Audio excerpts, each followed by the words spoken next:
You know, of course, all that walking made me hungry. It's a good thing we have a soul-satisfying restaurant here in Flatrock that brings together heritage and heart in one restaurant. I met up with owners Blonnie and Miller Taylor, whose passion for family recipes and community nourishment comes through in every bite. Also joining us was Bill Miller, who rebuilt the former Waterworks building into a beautiful restaurant. So, Miller and Blonnie, you guys run the restaurant. Correct. Bill, you own the building, and it's a match made in heaven, Yes. right? It definitely So, what I love about this was the Waterworks, right? The water plant. Designed by Alber Kahm. Yeah, I mean, how many buildings you get to work on that are designed by an architect of that quality and that nature and what he's built in this town? It's nuts. Yeah. So, let's talk food. Let's talk food. Let's talk food. I mean, you're cooking my comfort food. I mean, you know, food that can put on a couple pounds Yes. in one meal. I love it. For sure. I love it. So, tell me about the dishes. Tell me about, like, you know, the stuff you like cooking. Well, I love cooking. I started out with ribs, you know, I love cooking ribs. And I barbecued them at first with the barbecue grill. And I got about 7 grills at home. And that's probably an understatement. He Yeah. probably has about 9 or 10. Yep, and then I graduated to smoking ribs, and I fell in love with the flavor, you know, and the time. You know, I was able to set it and kind of go do some things and come back, and it was perfect. And then I added things on as I went along. The brisket, I smoked the brisket. I love the brisket. I can smoke that all night and get some sleep while I'm cooking, you know, which is awesome. Let's see, what else am I smoking? The smoked chicken wings. Mm-hmm. Yeah, we smoke those, and you know, we just got a lot of things to offer for the Flat Rock community and others around. It's an obsession. Smoking's an obsession because it's not just throw it in the fryer and wait for it to come out 6 minutes later. It is, you're right, it's like you can go to bed with a brisket and wake up 3 or 4 times to feed the fire. I think, you know, when I look at a restaurant like this, it's not just, you know, the passion of one.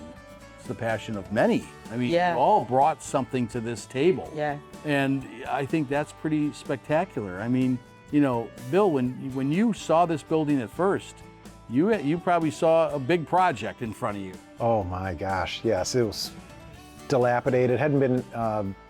Furnace hadn't been turned on in 13 years, so yeah, a lot of damage. Yeah, we did almost a year of demo before we started putting stuff back together. Yeah. What are some of the challenges that you guys saw when you first came in? Probably name recognition, just offering what some would consider a foreign food group. Some of the Southerners that come in here, they're like, oh yeah, but others, we found a lot of folks didn't know what collard greens were. I love greens. Yes. Turnip, whatever, I love them all. So I do too, I love them all too. So probably that was the biggest challenge because some folks are, you know, they know what they like, you know, and they kind of stay there.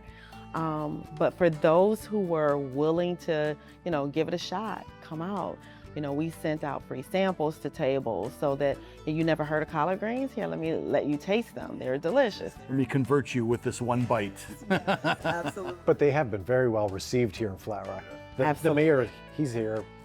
Once a week, yes. Every week the mayor is here. I mean, they're very well received and very respected here. Absolutely. What would you say is the dish you enjoy cooking the most? Oh man, the dish I enjoy, actually it's the brisket. Yeah. Because it takes so much time and love, you know, the injection that I gotta inject it with, and then to create the bark and to make sure the bark comes out barky. Sparky. You know, They had that little crispy chunk to it. again, like you said, the jiggle. If it doesn't have the jiggle, gotta toss it. Yeah. He does so many things though.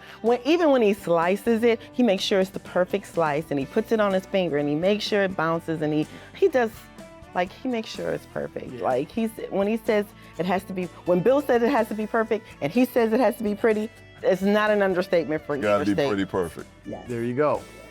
Now, the thing about this is you have not been smelling this food at home for the last 30 minutes. I have been smelling smoke, and I know that I'm smelling some meat. I'm smelling some vegetables in there. I am hungry. Oh yeah, the smoke coming out of that, you could bottle it. Yeah, and sell that's what I know what my wife's saying when I come to bed and I smell like smoke, and she's like, did you not bring meat with you? I'm like, no, I didn't bring meat with you. I'm sorry. So, yeah, but let's get food.